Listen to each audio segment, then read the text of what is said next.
حلیمہ جب اپنی بستی میں پہنچی تو اس کی اونٹنی کی تیز رفتاری کو دیکھ کر سب تعجب کرنے لگے۔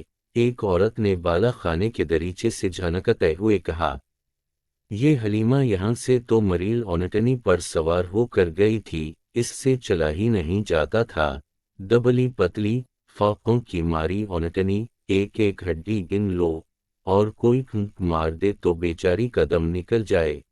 سب ہنستے تھے کہ حلیمہ اس نیم مردہ سواری پر کیسے مکہ پہنچے گی۔ ہم تو یہ خبر سننے کے انتظار میں تھے کہ فلاں منزل میں حلیمہ کی اونٹنی نے ٹھوکر کھا کر جان دے دی، مگر یہ تو کچھ اور ہی دکھائی دے رہا ہے۔ اس اونٹنی کے تو پر لگ گئے ہیں، ہوا سے باتیں کرتی ہے، مکہ کے ببول کھا کھا کر اس مریل پر جوانی آ گئی۔ حلیمہ اس کے جواب میں مسکرا کر بولی، بہن یہ سب اس یتیم بچے کی برکت ہے، خدا کی قسم ہماری بستی اور قبیلے کی تقدیر بدل جائے گی۔ گھر کے دروازے پر اونٹنی جا کر بیٹھ گئی۔ حلیمہ نے بڑی احتیاط کے ساتھ ابن عبداللہ کو اتارا۔ اتنے میں حلیمہ کے شوہر آ گئے اور خشمگی لہجے میں بولے، تم اب تک کہاں رہی شیمہ؟ میں تو سمجھا تھا تمہاری اونٹنی نے بیچ راستے میں دقا دے دی، مگر یہ تو ظالم سفر سے توانا ہو کر آئی ہے، اور ہاں تمہارے پیچھے بکریوں نے دودھ دینا چھوڑ دیا، سب کے تھن سوکھ گئے، جیسے کبھی ان میں دودھ تھا ہی نہیں۔ ایک مصیبت ہو تو بیان کروں، اب کی بار ہماری کھیتیاں آپ ہی آپ خشک ہوئی جا رہی ہیں، سب فکر مند ہیں کہ فصل کی یہی حالت رہی تو کھائیں گے کیا؟ تم تو دنیا بھر کے فسانے سنانے بیٹھ گئے۔ شیمہ کے باپ، اس بچے کو تو گود میں لو، بنو ہاشم کا چشم واؤ چراغ، سید القریش عبدالمطلب کا پوتا، عبداللہ کا یتیم، اور آمنہ کا لخت جگر ہے یہ نونہال، اور اس کا نام سن لو تو تم جھوم جاؤ گے۔ قدر توقف کے احمد اور محمد بھی اس کی برکت سے ساری پریشانیاں دور ہو جائیں گی، راستے بھر اس کے نور سے جگمگا جگمگا ہوتی آئی ہے۔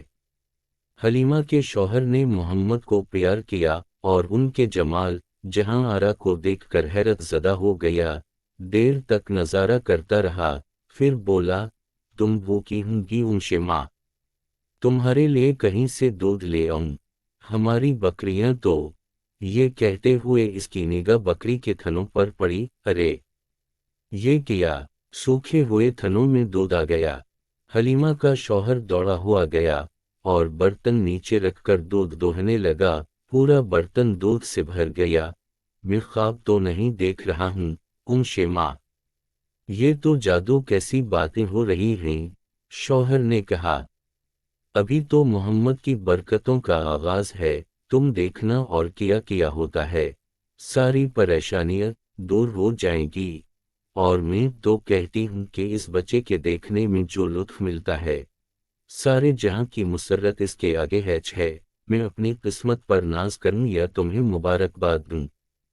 حلیمہ نے بڑے ناز و نما اور چاہ کے ساتھ محمد کی پرورش کی۔ جی ہاں، پرورش، اس بہانے خود اس کی تقدیر اور زندگی کی پرورش ہو رہی تھی۔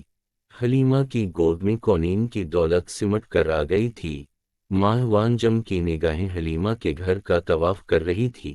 قبیلہ سعد کی قسمت کا ستارہ آج سچ مچ برج شرف میں تھا، اور اللہ نے ان کے دن پھیر دیے تھے۔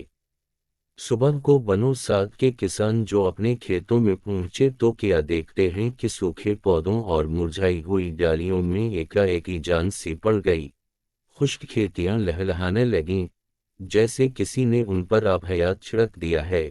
لوگ خوشی خوشی دوڑتے ہوئے آئے اور کہنے لگے، اگر کسی کو زندہ جادو اور جیتی جاگتی کرامات دیکھنی ہوں تو ہمارے ساتھ جنگل میں چلے، تمام سوکھے کھیتوں میں ہریالی ہی ہریالی نظر آتی ہے، فصل پر اس قدر رنائیوں کے ساتھ تو آج تک بہار نہیں آئی، تمام کھیت باغ بہار بن گئے، کونوں کاٹھان اور ڈالیوں کی بڑھوار اس غضب کی ہے جیسے دنوں کے ہوتے چند ساعتوں میں خوشے لگ جائیں گے۔ رات کی رات میں یہ کیا ہو گیا، بارش کی ایک بوند بھی بادلوں سے نہیں گری، اور ہم کہتے ہیں دھواں دھار بارش ہو بھی جاتی ہے تو بارش کا اثر آخر ہوتے ہوتا ہے۔ قبیلہ بنو سعد کے غلے کی پیداوار میں عرب کا کوئی قبیلہ برابری نہ کر سکے گا۔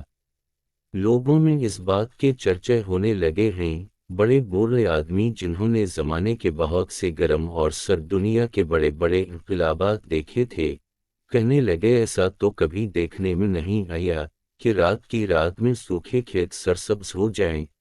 شاید ہمارے مبعوث ہم پر زیادہ مہربان ہو گئے ہیں، انہی کے چشم توجہ اور نگاہ کرم کی یہ گلکاریاں ہیں۔ مگر یہ مبعوث تو سال سے ہم میں موجود ہیں۔ 6 سال ہوئے جب قحط پڑا تھا تو انہوں نے ہم پر کب توجہ کی تھی؟ ایک شخص نے کہا، اور اس آدمی کی بات ختم ہوئی تھی کہ حلیمہ کا شوہر فخر کے لہجے میں بولا، تم لوگ عقل و قیاس کے زور پر نرتکے لگا رہے ہو، اصل حقیقت سے بے خبر ہو۔ میں بتاتا ہوں، سنو، شیما کی ماں مکہ سے ابن عبداللہ کو دودھ پلانے کے لیے لے کر آئی ہے۔ محمد ہے اس در یتیم کا نام۔ جب سے وہ طفل سعید ہمارے گھر میں آیا ہے، برکت و رحمتوں کا نزول ہو رہا ہے۔ میری بکریوں کا دودھ خشک ہو گیا تھا، مگر رات سے ان کے تھنوں سے دودھ کے فوارے چھوٹ رہے ہیں۔ اس کی برکتوں کی داستان تو تم حلیمہ کی زبان سے سنو۔ کہتی تھی کہ راستے پر نور برستا ہوا آیا ہے، یہ ہمارے کھیت جوان کے آن میں لہلہا اٹھے ہیں، اسی یتیم عبداللہ کی برکت سے ایسا ہوا ہے۔ تم چل کر ذرا محمد کو ایک نگاہ دیکھ لو تو تم خود پکار اٹھو گے کہ ایسا نورانی اور دلکش چہرہ ہم نے آج تک نہیں دیکھا۔ حلیمہ دائی نے محمد کو اپنے دودھ میں محبت گھول گھول کر پلائی۔ اس نے اپنی ساری توجہ اور ممتا اس یتیم پر صرف کر دی۔ محمد کی ذرا سی بے چینی بھی اس سے دیکھی نہ جاتی۔ گھنٹوں کلیجے سے لگا کر ٹہلتی، جھولا جھلاتی اور اپنے مخصوص انداز میں اشعار پڑھتی جاتی۔ اس کی نیند آنکھوں میں گھل مل کر راحت بن جاتی ہے، پھر اسی راحت کے آغوش سے زندگی کی بیداری کی انگرائیاں لیتی ہوئی چونکتی ہے۔ بہت شوق کی آنکھیں بند ہوتی ہیں تو دل بھی سو جاتے ہیں، اور بعض کی آنکھیں سوتی ہیں مگر دل جاگتے رہتے ہیں۔ 2 سال بعد آمنہ کی یتیم کا دودھ چھوٹ گیا اور حلیمہ اسے لے کر آمنہ کے پاس آئی۔ حضرت آمنہ کی خوشی کا کیا پوچھنا، طویل جدائی کے بعد اپنے نور نظر کو دیکھا تھا۔ مامتا آنکھوں میں کھینچ کر آ گئی، اور خوابیدہ تمنا یک بارگی جاگ اٹھی۔ عبداللہ مطلب نے پوتے کو بار بار چوما اور دلگیر ہو کر بولے، آج عبداللہ ہوتا تو اپنے لاڈلے کو دیکھ کر کتنا خوش ہوتا، مگر اس بچے کی تقدیر میں یتیمی کا داغ لکھا تھا، قسمت کا لکھا پورا ہو کر رہا۔ مکہ میں ان دنوں شدید وبا پھیلی ہوئی تھی، ایک ایک گھر سے کئی کئی جنازے نکلتے تھے، تمام شہر پریشان، ہراساں اور خوفزدہ تھا، اور پریشان ہونے کی بات ہی تھی۔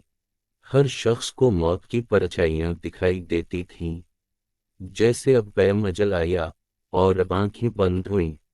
کسی کے ذرا سی چوٹ بھی لگ جاتی تو وہ یہی سمجھتا کہ موت کا قاصد اب آیا ہی چاہتا ہے۔ زندگی کی یہ آخری ساتیں ہیں، اس کے بعد نزا اور موت اور پھر خاک کا ڈھیر۔ ان اندیشوں نے زندوں کو بیماروں سے بدتر بنا دیا تھا۔ بستی سے باہر قبریں ہی قبریں نظر آتی تھی۔ ملک علمود کو شاید مکہ والے پسند آ گئے تھے، جو ان غریبوں کی جانب پر رشک ناز ہو رہی تھی۔ اہل مکہ نے اپنے بتوں کے آگے بہت کچھ ہاتھ جوڑے، سجدے کیے، منتیں مانے، چڑھاوے چڑھائے، دہائیاں دیں، فریادیں کی، پیشانیاں رگڑیں، مگر وبا کا زور کم نہ ہوا۔ بیماری اور پھیلتی جاتی تھی۔ بعض قریشی نوجوانوں کو جھنجھلاہٹ بھی آ جاتی تھی کہ ان بتوں پر ہم تو جان چھڑکتے ہیں، مگر ان کے دل ایسے پتھر کے ہیں کہ کسی طرح پسیجتے ہی نہیں۔ جن خداؤں سے دکھ درد اور مصیبت میں کوئی فائدہ نہ پہنچے وہ کس کام کے؟ ہمارے سجدوں کا آخر کچھ تو صلہ ملنا چاہیے۔ وبا کا زور دے کر بی آمنہ نے محمد کو پھر حلیمہ کے ساتھ واپس بھیج دیا، اور 3 سال تک حلیمہ کو یہ سعادت حاصل رہی۔ بنو سعد کا قبیلہ فصاحت میں مشہور تھا۔ اس قبیلے میں بلند پایا شاعروں اور شلابیوں مقرروں کی بہتات تھی۔ عرب کہا کرتے تھے کہ بنی سعد کے کھیتوں میں سبزے کی جگہ فصاحت اگتی ہے، مگر محمد کے سادہ اور میٹھے بولوں کو سن کر سب حیران تھے کہ اس کے سینے میں اجاز گویائی ہے۔ تو بڑے ہو کر فصاحت اور حسن و تکلم کو ان لبوں پر ناز ہوگا۔ محمد اپنی دایا حلیمہ کی بکری کا دودھ پیتے تو اپنی رضائی بہن کے لیے از خود حصہ چھوڑ دیتے، دوسرے دھن کو منہ نہ لگاتے۔ بچپن میں اس عدل و انصاف اور ہوش و آگاہی کو دیکھ کر حلیمہ کے گھر والے کہتے تھے کہ عبداللہ کا در یتیم بڑا ہو کر دنیا کو انصاف اور بھلائی سے معمور کر دے گا، اور اس کی ماں نے سچ کہا تھا کہ اس بچے کی بڑی شان ہونے والی ہے۔ اس بی بی کے خواب ایک ایک کر کے پورے ہوں گے۔ کئی سال تک حلیمہ کا گھر اس سعادت اور برکت سے باہر اندوز ہوتا رہا۔ محمد نے ان کی ساری پریشانیاں اور غم دور کر دیے۔